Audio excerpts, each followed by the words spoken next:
अस्सलाम वालेकुम व्यूवर्स, कैसे हैं आप लोग। उम्मीद है सब खैर आफियत से होंगे। आज जी हम बनाने जा रहे हैं कीमा करेले। ये बहुत फरमाइश थी मेरे पास कि ऐसे बताएं कि जिसमें कड़वाहट बिल्कुल भी ना हो। तो चलें जी, आपको ऐसा तरीका और इन छोटी छोटी ट्रिक्स बताती हूँ जिसकी वजह से करेले कड़वे नहीं लगेंगे। तो चलें जी, शुरू करते हैं। इसके लिए मैंने कीमा लिया है, प्याज और करेले। करेले मैंने 3 पाव ले लिए थे और कीमा भी तकरीबन 3 पाव था।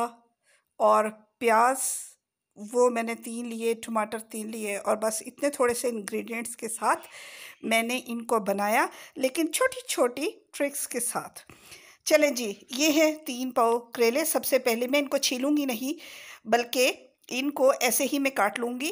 पहले ऊपर और नीचे वाला हिस्सा मैंने थोड़ा सा काटा और उसके बाद फिर पहले इसको गोलाई में काटती रही और फिर इसको देखने के लिए कि इसके अंदर कीड़ा तो नहीं, इसको कट लगाया और फिर मैंने इसको बारीक बारीक, बहुत बारीक रिंग्स की सूरत में मैं काटती जा रही हूँ। बारीक काटना इसलिए ज़रूरी होता है कि उनमें से फिर जल्दी मॉइस्चर निकल भी जाता है और क्रिस्पी होते हैं। जब सारे हो गए, रिंग्स बन गए, तो अब मैं 2 चम्मच 2 टीस्पून है नमक के, ये मैं लगा के इनको एक छलनी में रखूँगी जिसके बड़े बड़े होल्स हैं। ये अभी फिर मैं थोड़ी देर बाद आपको दिखाऊंगी, तकरीबन आधे पौने घंटे बाद, कि इसमें से कितना पानी ड्रेन हो चुका है।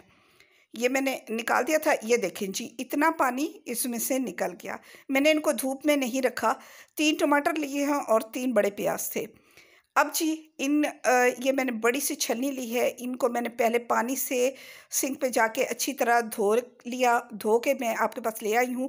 अब इस तरह हाथ की मदद से मैं इनको निचोड़ रही हूँ। अगर आप हाथ से नहीं निचोड़ना चाहते तो किसी मलमल के कपड़े में डाल के उससे भी अच्छी तरह स्क्वीज़ कर दें, सारा पानी निकल जाएगा। ये देखें, हाथों से या कपड़े से निकालने से इस तरह से सारा पानी निकल जाएगा जो नमक और कड़वा पानी था। ये प्याज मैंने काट लिया, टमाटर भी काट के रख लिए हैं।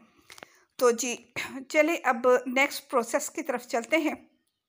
मैंने चूल्हे पर कढ़ाई रख ली और थोड़ा सा ऑयल डाला है, ज़्यादा नहीं डाला इसमें, क्योंकि करेलों का तेल हम किसी और सब्ज़ी वगैरह में इस्तेमाल नहीं करेंगे।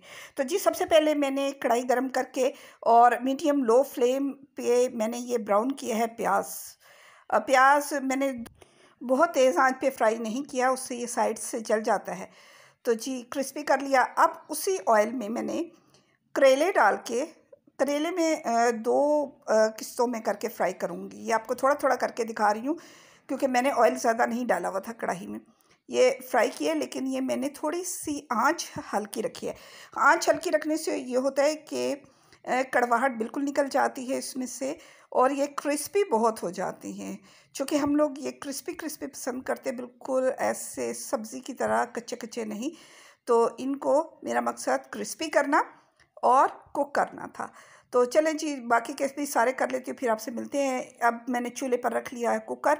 उसमें मैंने डाला है ज़ीरा और मैंने ये जो ऑयल करेलों का था, ये छलनी से बाकी का छान के वो इसी कुकर में डाल दिया है, क्योंकि वो वाला तेल हम किसी और सब्ज़ी में इस्तेमाल नहीं करेंगे। 2 टेबलस्पून भर भर के मैंने लहसुन के डाले हैं और पेस्ट था ये, और उसको मैंने सोते किया। हल्की सी खुशबू आने लगी तो मैंने कीमा डाल दिया और इसमें साथ ही मैंने 2 ढक्कन भर भर के, ये 2 ढक्कन कह लें, ये 2 बड़े टेबलस्पून कह लें, सिरके के डाले हैं और इसको मैंने फ्राई करना शुरू कर दिया है। ये देखिए, और इसका अपना पानी भी निकल रहा है। अब जो ही ये पानी खुश्क होगा तो फिर हम इसके बाद नेक्स्ट प्रोसेस करेंगे।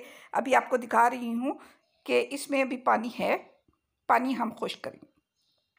पानी खुश्क हो जाए तो ये जो मैंने टमाटर और हरी मिर्चें काट के रखी थी, 4 हरी मिर्चें थी और 3 बड़े टमाटर थे, ये मैंने डाल के इसमें फ्राई किए हैं और बाकी के मसाले अब मैं इसमें डालना शुरू करूँगी। ये मैंने 1 टीस्पून और थोड़ा सा जो है ना उसके ऊपर 1/4 चम्मच मिर्च का डाला, 1 धनिया पिसा हुआ डाला चम्मच चाय का, और 1 चाय का चम्मच मैंने हल्दी डाली है इसमें। और जी अब मैं नमक इसमें ऐड करूँगी, लेकिन नमक मैं ½ टीस्पून करूँगी क्योंकि पहले करेलों में पानी डाला हुआ है मैंने नमक। अब जी इसको हम करेंगे जी फ्राई, और इतना फ्राई करेंगे कि इसमें से पानी ख़त्म हो जाए। अच्छा, हमारा मकसद इसको भूनना भी है साथ साथ। ये मैंने दही ऐड की है इसमें। पौना कप दही का था जो मैंने बिल्कुल पानी सा बना के उसको अच्छी तरह से और वो डाला है इसमें। और हाफ़ कप पानी का डाल के मैं इसको प्रेशर दूंगी। और जब ये विसल चलना शुरू हो जाएगी उसके बाद तकरीबन 5 मिनट बाद मैं इसको कुकर को खोल लूँगी और देखूँगी कि इसमें कितना पानी रह गया है। अब जी अभी पानी मौजूद है इसमें, तो मैं चम्मच की मदद से ये जितने टमाटर थे इनको मैश कर लूँगी और पानी करूँगी जी ड्राई। अगर आप प्यूरी डालना चाहते हैं तो ज़्यादा बेहतर है, तो लेकिन यहाँ पे मैंने प्यूरी ख़ुद ऐड नहीं की कि हर किसी ने प्यूरी बना के नहीं रखी हुई होती और उस वक़्त प्यूरी बनाना मुश्किल भी महसूस होता है, तो आप टमाटर ऐसे भी डाल सकते हैं। तो जी ये मैंने पानी खुश्क कर लिया है। पानी जब खुश्क हो जाए और थोड़ा-सा हल्का-सा रह जाए, तो उसमें ये जो मैंने फ्राई किए हुए प्याज और करेले थे ये ऐड कर दिए हैं। ऐड करके इनको एक दफ़ा सारों को मिक्स करूँगी। ये जी मैंने करेले 2 प्लेट्स में रखे हुए थे, इसीलिए अलग-अलग मैंने करके इसको मिक्स कर दिया। चम्मच की मदद से इनको अच्छी तरह से मिक्स करूँगी ताकि वह सारे में ही सारे कीमे में ये मिक्स हो जाए। याद रहे कि हल्का सा पानी इसमें मौजूद था, सिर्फ इतना जिसमें ये हल्के से मॉइस्ट हो जाए। अब मैंने इमली का पल्प रखा हुआ है तकरीबन 3 टेबलस्पून भर के, जो इमली पहले मैंने भिगो के रख दी थी और उसके बाद मैंने सिर्फ उसका पानी ले लिया है। ये देखें 3 से 4 टेबलस्पून अब ये इसमें हम डालेंगे और मिक्स कर देंगे।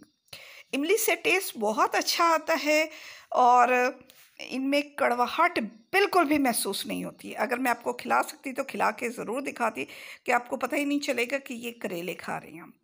इसको हम देंगे जी 5 मिनट का दम बहुत लो फ्लेम पे। अब जी देखिए ये इसकी सिचुएशन है। धनिया मैं डाल नहीं सकी क्योंकि धनिया मैंने सुबह मंगवाया था, वो ख़राब हो गया नमी की वजह से। तो अब मैंने सिर्फ हरी मिर्च डाल के और आपको मैंने दिखा दिया है। अगर मेरी ये रेसिपी आपको अच्छी लगे तो जल्दी जल्दी लाइक कीजिए, मुझे कमेंट कीजिए, आपके कमेंट्स का इंतज़ार रहेगा और मुझे ज़रूर बताइए कि नेक्स्ट आपको क्या सिखाऊं। इजाज़त दीजिए, अल्लाह हाफ़िज़।